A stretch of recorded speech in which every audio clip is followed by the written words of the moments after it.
உலகில் ஒரு வைரஸ் போனால் இன்னொரு வைரஸ் வந்து கொண்டே இருக்கிறது. ஒரு வைரஸ் பாதித்தால் உயிர் மீது வரும் பயத்தை விட புதிய நோய்கள் வரும் பயம்தான் அதிகமாக இருக்கிறது.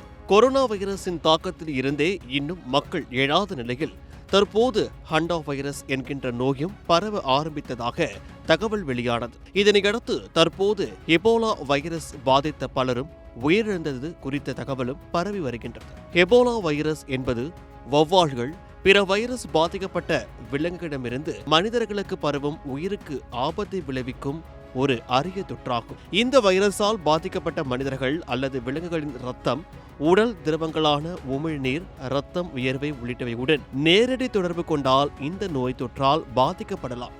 அதேபோல இதனால் பாதிக்கப்பட்டவர்களின் உடைகள், படுக்கைகள் உள்ளிட்டவற்றை உபயோகிப்பதாலும் இந்த நோய் பரவலாம் என்றும் கூறுகின்றனர். ஆப்பிரிக்காவின் உயர்மட்ட சுகாதார அமைப்பான ஆப்பிரிக்க நோய் கட்டுப்பாட்டு மற்றும் தடுப்பு மையங்கள் காங்கோ குடியரசின் இடரி மாகாணத்தில் இபோலா நோய் பரவல் உறுதி செய்யப்பட்டுள்ளதாக சமீபத்தில் அறிவித்துள்ளது.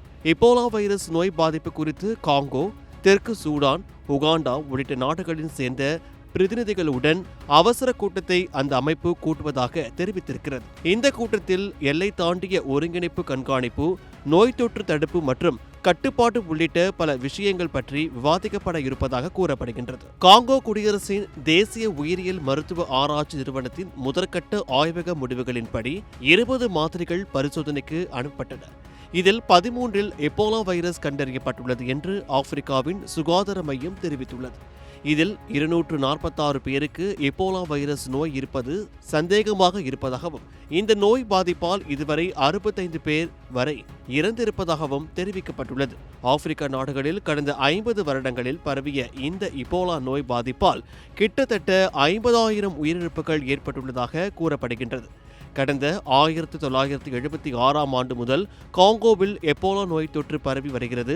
இந்நிலையில் தற்போது 17வது முறையாக மீண்டும் இந்த நோய் தொற்று பரவ ஆரம்பித்துள்ளதாக கூறப்படுகின்றது.